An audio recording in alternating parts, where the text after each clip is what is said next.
नमस्कार विद्यार्थी मित्रों, आज कक्षा 10वीं से मैं किरण गोसाई आपके समक्ष हाजिर हूँ एक कक्षा 10वीं का नया पाठ जिसका नाम है जन्मभूमि। जन्मभूमि यह काव्य है और इसके कवि हैं सुमित्रा नंदन पंत जी।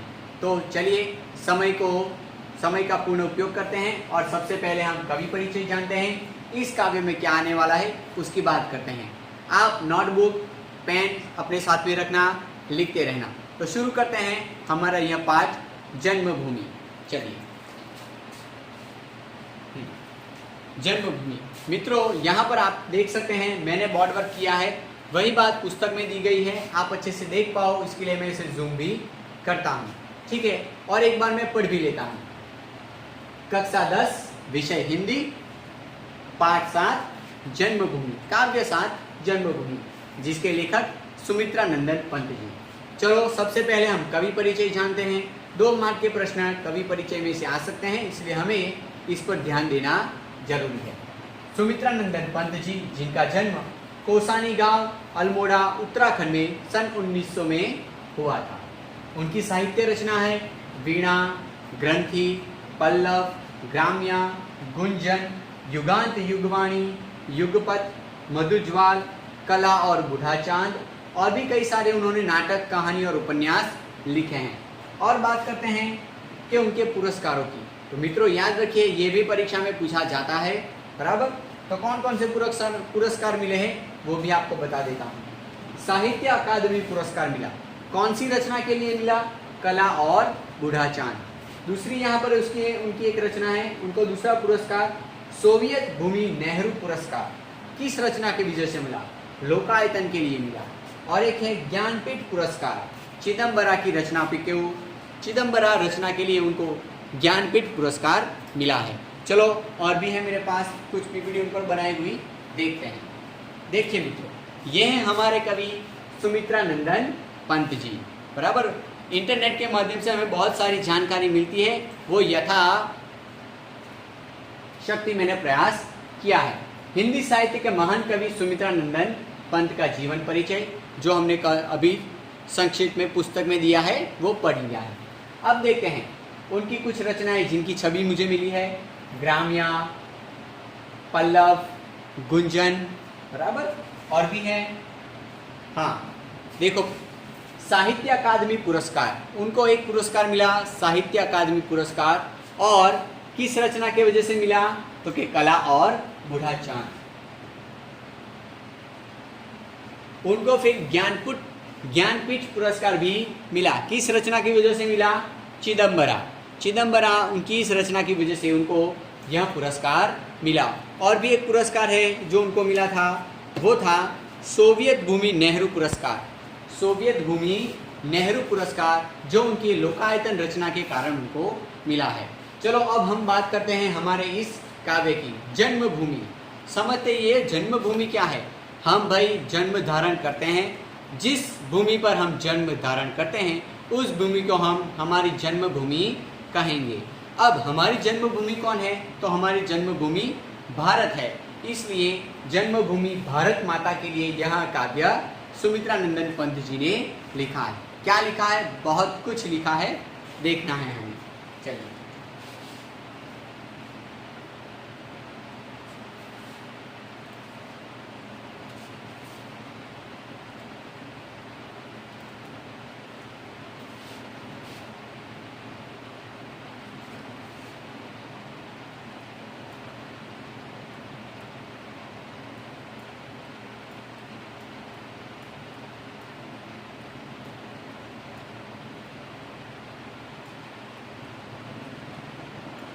चलो मित्रों, यहाँ पर मैंने कुछ शब्द जो आ रहे हैं वो लिख कर रखे हैं।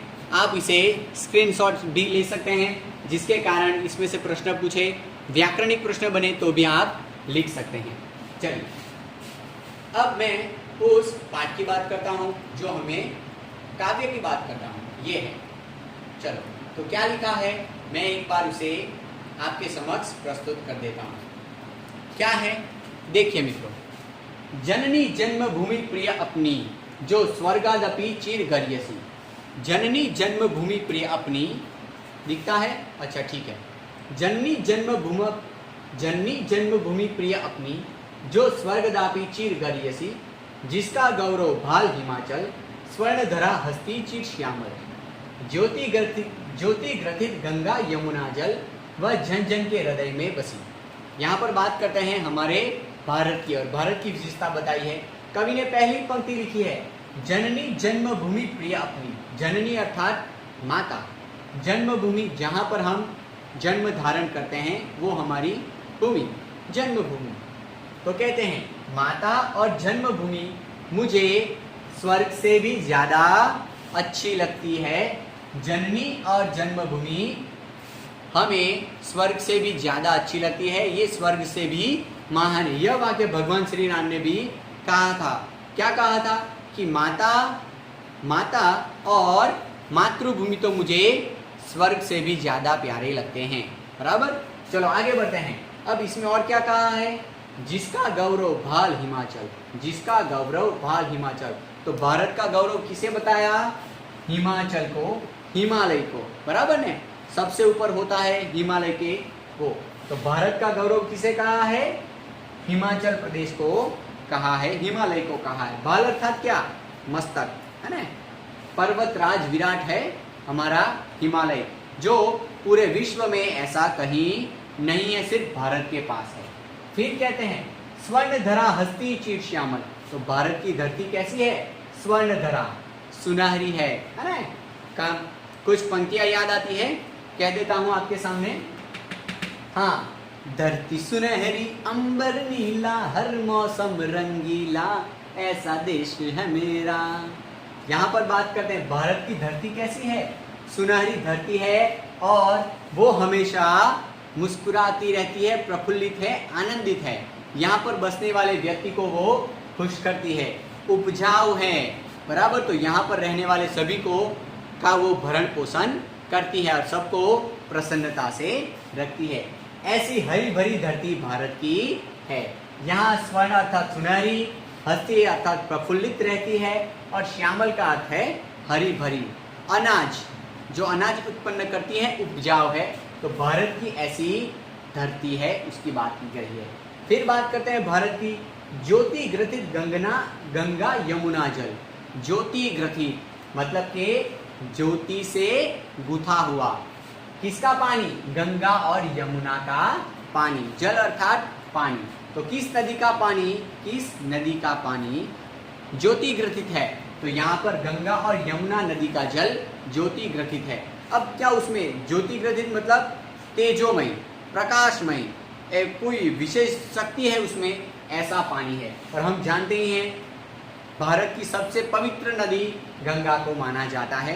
तो इसलिए यहाँ पर कवि ने यह शब्द प्रयोग किया है, ज्योति ग्रथित, कोई विशेष चमक शक्ति है, ऐसा इन नदियों का जल ऐसा है। वह जन जन के हृदय में बसी है। जन जन मतलब के लोगों के हृदय में बसी है। कौन सी नदियाँ बसी है, गंगा और यमुना नदी लोगों के हृदय में बसी है। ठीक है, आगे बढ़ते हैं। और चलो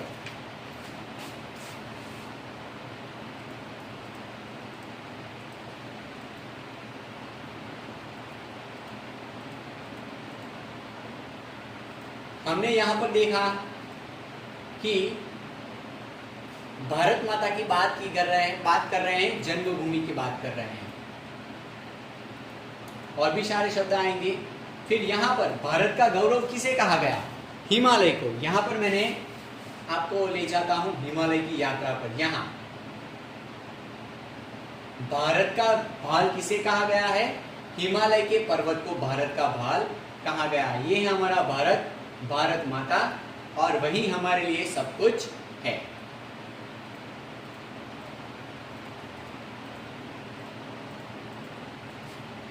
फिर दो नदियों की बात की गई, गंगा, है ना। कौन कौन सी दो नदियां जो भारत के लोगों के हृदय में बसी है, तो एक गंगा और यमुना। भारत की धरती कैसी है, भारत की धरती सुनहरी है, उपजाऊ है, और वो जो हमेशा प्रसन्न और प्रफुल्लित रहती है। ऐसी भारत की विशेषता पहले पंक्तियों में बताई गई है। चलिए अब हम उसे और आगे बढ़ते हैं। यहाँ पर हिमालय के कुछ फोटोग्राफ्स हैं, वो भी बताता हूँ। देखो बच्चों, यह है हिमालय। कितना बेहतरीन मनोरम्य नज़ारा है। फिर और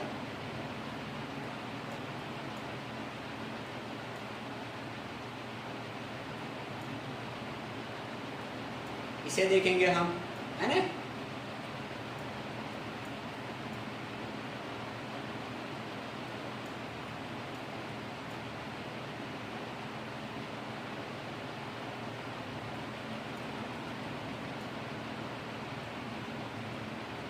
ये जब सूर्य की पहली किरण इस पर्वत पर पड़ती है तो मानो ये हिमालय का पर्वत एक स्वर्ण सा हो जाता है, जैसे सोने का ये पर्वत ना हो ऐसा हो जाता है।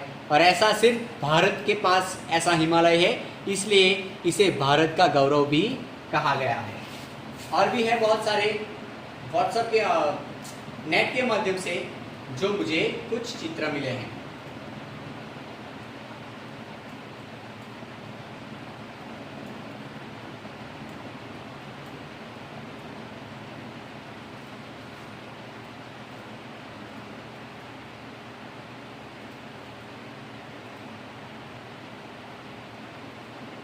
देखा, ये हिमाचल ऐसा कहा गया, मतलब ये बर्फ से ढका। हिम अर्थात क्या, बर्फ। तो ये हिमालय जो पर्वत है वो बर्फ से ढका हुआ है, संपूर्ण बर्फ से ढका हुआ है। देखते हैं, और विश्व के सबसे ऊंचे पीओके कहते हैं ना, सबसे ऊंचे पीक यहां पर ही आए हैं। चलो आगे। अब दूसरी पंक्ति, उसके ऊपर बढ़ेंगे, उससे पहले पहली पंक्ति के कुछ प्रश्नोत्तरी कर लेते हैं। चलो, पहली पंक्ति आई गई थी और यहाँ पर हमने उसे रखा भी है, आप उसे देख पाओगे। जननी अर्थात क्या, माता। जन्मभूमि वह स्थान जहाँ किसी का जन्म हुआ हो। हमारा जन्म किस भूमि में हुआ है, भारत भूमि में हुआ है, इसलिए हमारी जन्मभूमि भारत माता कहलाएगी। फिर स्वर्गादपि, यहाँ पर संधि होती है, स्वर्ग प्लस अपि, स्वर्गात प्लस अपि बराबर स्वर्गादपि। चिर यानी बहुत ज्यादा और बढ़कर, उस अर्थ में कहते हैं। फिर गरीयसी, श्रेष्ठ है, महान है, उस अर्थ में। कौन महान है, तो भाई हमारी माता और हमारी जन्मभूमि स्वर्ग से भी ज्यादा महान है, ऐसा कवि कहते हैं। यहाँ चिर के दो अर्थ होते हैं, अगर ह्रस्वई है तो बहुत ज्यादा उस अर्थ में, अगर दीर्घई है तो वस्त्र के रूप में होता है। चलिए, फिर और बात की गई है कि भारत का गौरव भाल हिमालय। तो भाल अर्थात मस्तक, तो भारत का गौरव, भारत की शान किसे कहा गया, भाई हिमालय को कहा गया। धरा अर्थात क्या, स्वर्ण धरा, मतलब भारत की सुनहरी धरती। तो धरा के लिए धरती, वसुधा, पृथ्वी, धरती, ये सारे समानार्थी शब्द लिखे हैं। श्यामल, हरी भरी। ज्योति ग्रथित, ज्योति से गुथी हुई। ज्योति अर्थात क्या, एक तेज, प्रकाश, कांति, चमक, आभा, ऐसा कुछ। अब उसके में इसमें से कुछ प्रश्न हैं, मैं बोल देता हूं, अगर नहीं समझ में आए हैं तो आप इसको फिर से देख लेना, उत्तर मिल जाएंगे। चलिए, क्या प्रश्न बनते हैं इनमें से, पहले में से तो देखते हैं। तो चलो, पहला प्रश्न है, कवि ने स्वर्ग से भी महान किसे बताया है। आपको उत्तर पता है। जन्मभूमि काव्य में भारत का गौरव भाल किसे कहा है। कौन सी नदियां जन जन के हृदय में बसी है, ये भी आ चुका है। अब दूसरे पंक्ति की ओर आगे बढ़ते हैं। तो यहां पर भी मैं कह देता हूं कौन सी आती है, वो पंक्तियां देख लेते हैं।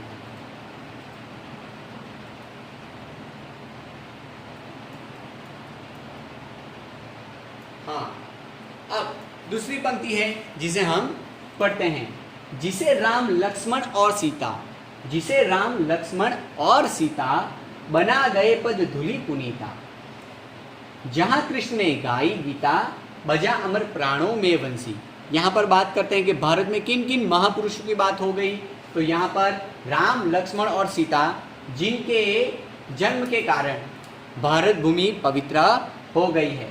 राम, लक्ष्मण और सीता जो भारत पे जन्म धारण कर चुके हैं और उनकी पद धूलि, पैरों की धूल से भारत भूमि कैसी हो गई है, पुनीता, पवित्र हो गई है। तो भारत में राम, लक्ष्मण और सीता जैसे महान व्यक्ति ने जन्म धारण किया है और उनकी पैरों की धूल से भारत भूमि पवित्र हो गई है। आगे, जहाँ कृष्ण ने गाई गीता, कृष्ण ने क्या गाया है? गीता। कौन से ग्रंथ की रचना की है? श्रीमद् भगवत गीता। हम जानते हैं भगवान कृष्ण श्रीमद् भगवत गीता के रचयिता। बजा अमर प्राणों में वंशी। फिर दूसरे भगवान कृष्ण को किस बात के लिए याद करते हैं? उनकी मुरली के लिए, बराबर। तो कहते हैं, और आज भी हमने भगवान कृष्ण को साक्षात नहीं देखा, लेकिन वो मुरली बजाते थे, उनके द्वारा श्रीमद् भगवत गीता का अध्याय हुआ है जो विश्व कल्याण की बात करता है। इसलिए भारत महान है, इसलिए कवि ने इनको रखा है और पूरे विश्व ने कवि को अपनाया है। और इन रचनाओं के कारण ही ये हमारे सुमित्रा नंदन पंत जी को पद्म विभूषण भी दिया गया है, बराबर। चलिए, तो ये समझ गए, हम और आगे बढ़ते हैं, क्या क्या आता है देखते हैं। तो मैं यहाँ पर उसके कुछ चित्र बताता हूँ। तो हम जानते हैं भगवान कृष्ण, है ना, भगवान कृष्ण की मुरली को हम याद करते हैं। भगवान कृष्ण ने कौन से ग्रंथ की रचना की? श्रीमद् भगवत गीता। इनके कारण भी है, और ये ग्रंथ मानव कल्याण के लिए है, इसलिए भारत की विशेषता बनती है। ये कोई एक धर्म ग्रंथ न कहकर मानव कल्याण ग्रंथ कहा जाता है।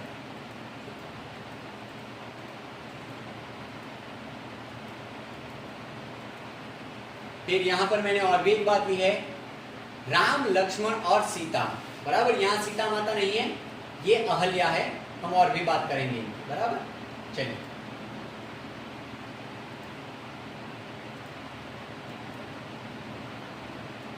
चलो अब हम फिर से इसके ऊपर चले जाते हैं और कुछ प्रश्न हैं समझाने। क्या कहा?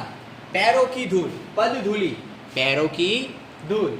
पुनीता अर्थात पवित्र। अमर, कभी न मरने वाला, कभी न विनाश होने वाला, ऐसा भी हम कह सकते हैं, लेकिन ऐसा है तो अविनाशी शब्द हो जाता है, इसलिए कभी न मरने वाला अमर। बंसी यानी मुरली, बराबर। चलो, पवित्र का विरोधार्थी अपवित्र शब्द लिखा है। अमर्त्य का विरोधी, अमर का विरोधी मर्त्य लिखा है। कुछ प्रश्न है, अगर आपको उत्तर नहीं आते हैं तो इसको फिर से आप रिकैप करके देख लेना। क्या प्रश्न बने हैं? किसके पैरों की धूल से भारत भूमि पवित्र हुई है? दूसरा प्रश्न, श्री कृष्ण ने किस ग्रंथ की रचना की है? आपने देख लिया है और आपको उत्तर भी आते हैं। श्री कृष्ण भारत के लोगों के हृदय में कैसे अमर बन गए हैं? श्री कृष्ण भारत के लोगों के हृदय में कैसे अमर बन गए हैं? तो मित्रों, एक रचना कौन सी? श्रीमद् भगवत गीता। आज भी हम उसका पाठ करते हैं और जिनके बताए हुए उपदेश से हम मानव जीवन का उत्कर्ष करते हैं। एक बात श्रीमद् भगवत गीता की आई और दूसरी उन्होंने जो बंसी बजाई है, आज उनकी धुन हमारे मन में बस गई है। तो ये दो कार्य के कारण श्री कृष्ण सभी के हृदय में, भारतवासी के हृदय में बसते हैं। ठीक है, और आगे बढ़ते हैं।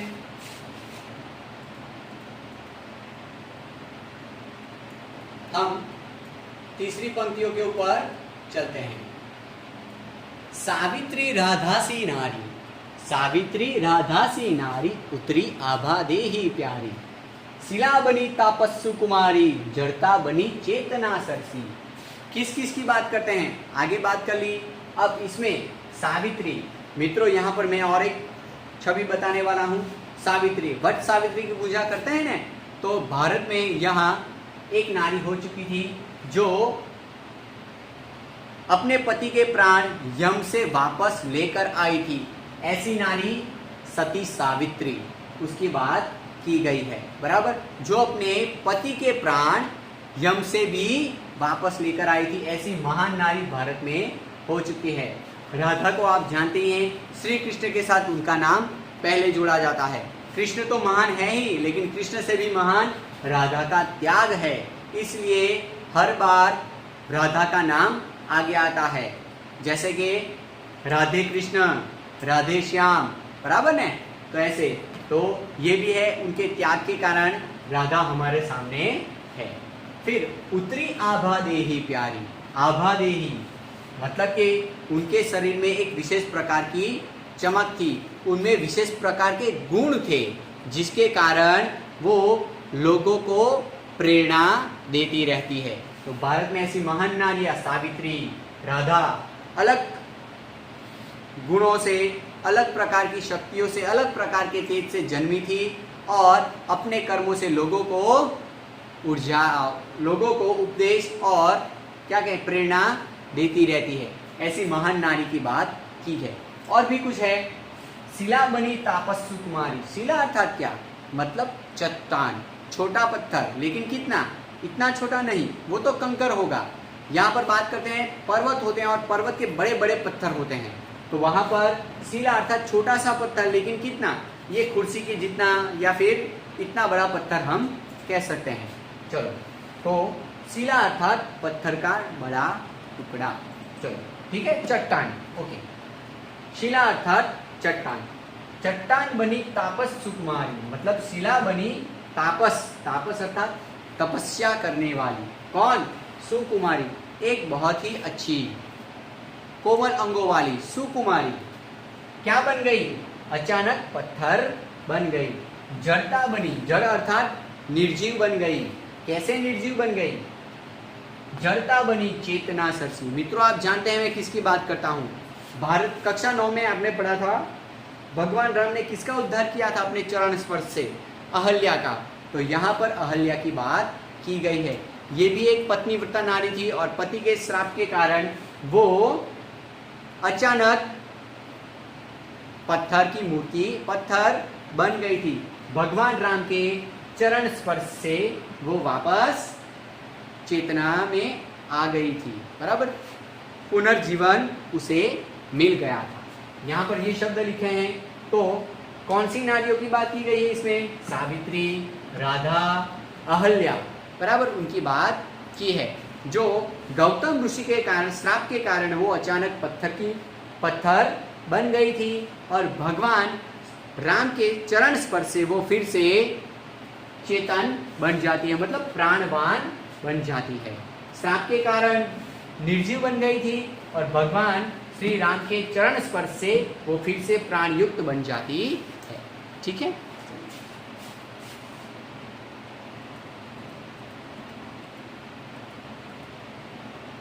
देखो यहाँ पर मैंने बात की थी, ये है वो तापस सुकुमारी अहल्या। भगवान श्री राम के चरण पर स्पर्श से वो फिर से पत्थर की मूर्ति में से फिर से प्राणवान बन जाती है।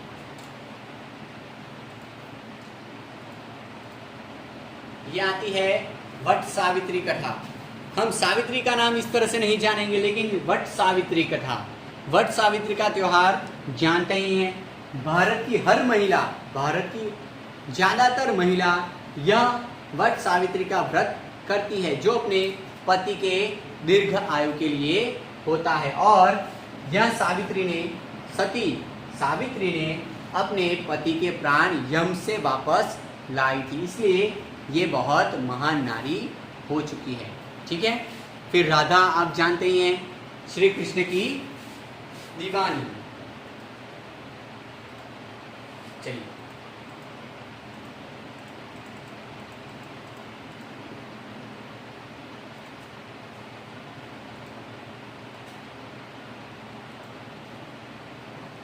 चलो अब फिर से इसके कुछ शब्द जान लेते हैं और कुछ प्रश्न पूछते हैं। ये सारे शब्द आप नोट कर लेना। और कुछ प्रश्न हैं इनमें से कि जन्मभूमि काव्य में कौन कौन सी नारियों की बात की गई है, वो भी आ जाता है। तापस सुकुमारी अचानक क्या बन गई, उसका क्या नाम था, तो भाई उसका नाम अहल्या था। ऐसा क्यों हुआ, तो आपने कारण जाना, गौतम ऋषि के श्राप के कारण उसको पत्थर बना दिया गया था। भगवान राम के चरण स्पर्श से वो फिर से प्राण युक्त हो जाती है, बराबर। कौन कौन सी महान नारियों की बात है, सावित्री, राधा सी नारी, उतरी आभा दे ही प्यारी, है ना। शिला बनी तापस सुकुमारी, जड़ता बनी चेतना सरसी। अचानक से वो फिर से हंसती हुई, खिलती हुई पत्थर के समान बन गई और अचानक से फिर से चरण स्पर्श से वो फिर से प्राणयुक्त हो जाती है। ऐसी महान नारियों की बात की गई है। बहुत सारे शब्द लिखे हैं। निर्जीव का विरोधी सजीव, जड़ अर्थात क्या, मतलब कि निर्जीव, और चेतन का अर्थ है प्राणयुक्त। ये सारे शब्द यहाँ पर लिखे हैं। आगे बढ़ते हैं, ये प्रश्नों के उत्तर आपको लिख लेने हैं। अब आगे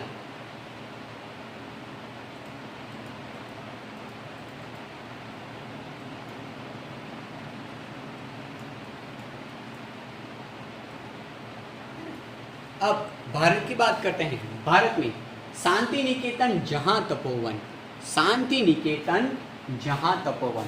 अब निकेतन का अर्थ है घर, सदन, बराबर, घर सदन। तो यहाँ पर मैं शब्द करूँ शांति निकेतन, मतलब कि शांति युक्त स्थान, शांति युक्त घर, शांति युक्त जगह, बराबर। तो शांति निकेतन जहां तपोवन, तपोवन तप करने के लिए वन, तपोवन। तो शांति निकेतन जहां तपोवन, ध्यान अवस्थित हो ऋषि मुनिगण। यहाँ पर तो शांति निकेतन, तपोवन कैसे थे, एकदम शांति युक्त थे, जहां पर ऋषि मुनि तप करते थे। कैसे तप करते थे, ध्यान अवस्थित, ध्यान में अवस्थित होकर, ध्यान में मग्न होकर, बराबर, ध्यान अवस्थित, ध्यान में मग्न होकर ऋषि मुनि क्या करते थे, तो ऋषि मुनि गण तप करते थे। तपोवन में ऋषि मुनि ध्यान मग्न होकर तप करते थे, बराबर। तो भारत की भूमि ऐसी है, तपोभूमि भारत को कहा गया है, जहां वो तपस्या करते हैं, तप करते हैं और वो ध्यान मग्न रहते हैं। फिर चिद नभ में करते थे विचरण, और अपने ध्यान अवस्था के कारण उन्हें बहुत सारे ज्ञान प्राप्त होते थे, और वो उन्हीं ज्ञान के कारण, चिद अर्थात ज्ञान, और वो वही ज्ञान के कारण नभ में घूमने जाते थे। नभ में मतलब कि यहाँ बैठे बैठे वो अंतरिक्ष का ज्ञान रखते थे, ऐसी बात करते। तो यहाँ पर हमारे ऋषि मुनि की बात की गई है, जो अपने तप, अपने साधना से पूरे ब्रह्मांड का ज्ञान रखते थे। फिर नई पंक्ति आती है, जहां सत्य की किरणें बरसी। कौन से देश में सत्य की किरणें बरसी, भाई भारत में, बराबर ने। एक पंक्ति और याद आती है ना, जहां दिल में सफाई रहती है, होठों पे सच्चाई रहती है, हम उस देश के वासी हैं जिस देश में गंगा बहती है। मतलब कि यहाँ पर बात करेंगे बच्चों कि भारतवासी किस रास्ते पर चलते हैं, सत्य के रास्ते पर चलते हैं। सत्यमेव जयते, आज भी अशोक स्तंभ के नीचे यहाँ सुवाक्य लिखा हुआ है, मतलब कि भारत के लोग सत्य के रास्ते पर चलते हैं। जहाँ सत्य की किरणें बरसी, बराबर। तो आप समझ गए हैं इसे। फिर और आगे बढ़ते हैं और हमारी बात आगे बढ़ाते हैं।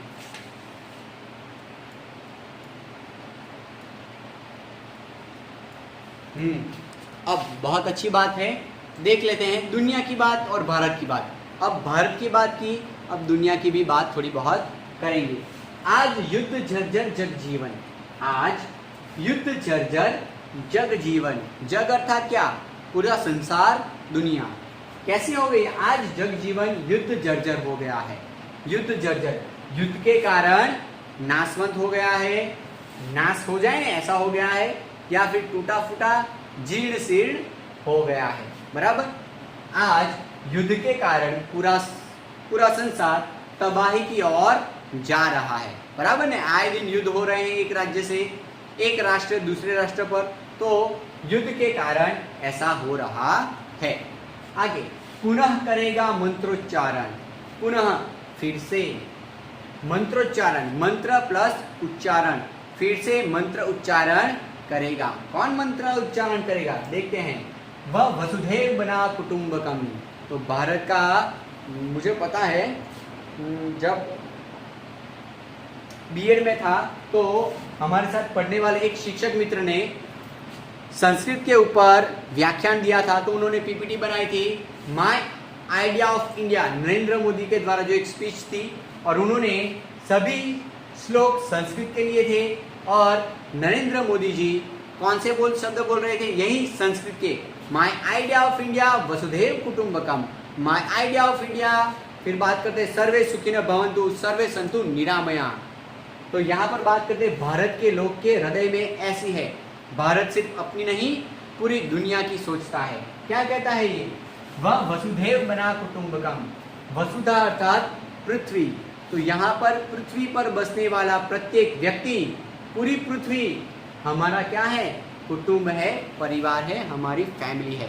पूरा विश्व हमारा परिवार है। ऐसी भावना कौन रखता है? सिर्फ भारतवासी रखता है। उसके मुख पर ज्योति नवलसी। अब जब ये बात करते हैं तो उसके चेहरे पर, जो अच्छी बात लेकर चलता है उनके चेहरे पर एक अलग सी चमक दिखती है।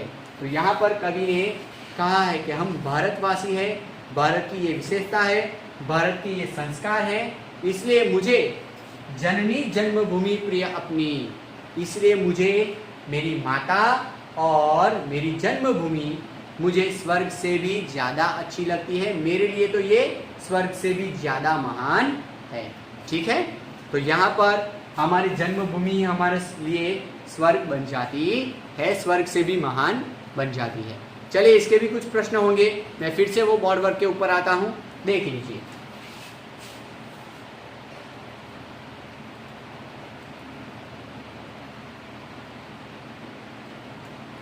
अब फिर से हमारे ऋषि मुनि कैसे अंतरिक्ष में विचरण करते थे?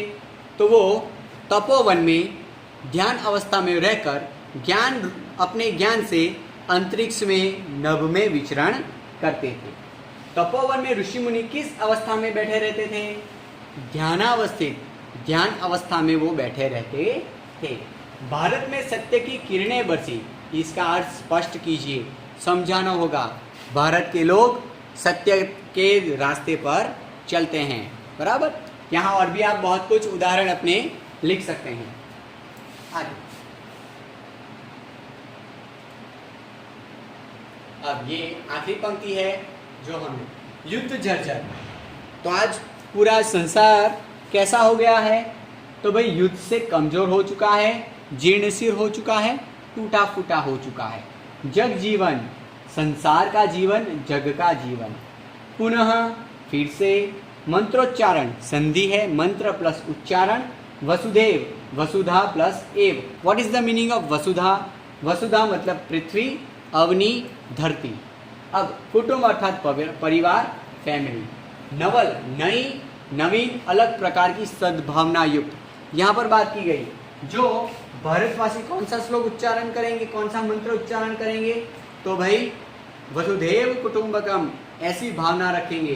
तो ये सद्भावना वाला विचार है। अगर वो हमारे मन में सच्चाई है तो हमारे चेहरे पर वो चमक दिखती है। तो कहते हैं एक अलग प्रकार की चमक दिखती है, और वो धीरे धीरे पूरे संसार में कहेंगे कि सबको अपना परिवार समझो, लड़ने की कोई ज़रूरत नहीं, और फिर से हम पूरी दुनिया हंसी खुशी से ज़िंदगी जी सकती है। ऐसा उपदेश केवल भारत ही देता है कि दुनिया में कितने भी युद्ध होते रहें, लेकिन भारत ही ऐसा है कि लोगों को शांत कराने की बात करता है। सामने से युद्ध तो करता ही नहीं, अगर कोई करता है तो उसे शांत करने की बात भारत सोचता है, सबके लिए आगे आता है। इसीलिए इस पाठ में, इस काव्य में और एक शब्द दिया है, शांति दूत। तो भारत को क्यों शांति दूत कहा जाता है, उसके लिए ये जवाब था। आगे बढ़ते हैं, और कौन कौन से प्रश्न हो सकते हैं इसके लिए? चलो, तो ये है आज जग का जीवन कैसा हो गया है और क्यों? भारत पुनः कौन सा मंत्रोच्चारण करेगा, बराबर। भारत को शांति दूत क्यों कहा जाता है? वसुधैव कुटुंबकम का आशय स्पष्ट कीजिए। जन्मभूमि कविता के आधार पर भारत की विशेषता बताइए। तो अब इस कविता, ये 3 प्रश्न विस्तार से उत्तर लिखने हैं आपको। 3 मार्क्स के प्रश्न पूछे जाते हैं, तो आप लिख सकते हैं आराम से, और ज़्यादा लिखना, बराबर। तो यहाँ पर तो बहुत सारे 4 4 4 ऐसे करके कुल 16 पंक्तियाँ हो गई है, तो हम 16-17 वाक्य तो आराम से लिख सकते हैं। अब प्रश्न क्या है? जन्मभूमि कविता के आधार पर। तो इस काव्य में जो दिया है उसके आधार पर ही हमें लिखना है, दूसरी चर्चा हम इसमें नहीं कर सकते। ठीक है, तो चलो यही है। अगर कुछ प्रश्न है तो आपके पास मेरा व्यक्तिगत व्हाट्सअप नंबर है, उस पर मैसेज करना, बराबर। भारत माता की जय। मिलते हैं, काम करते रहना, स्वस्थ रहना।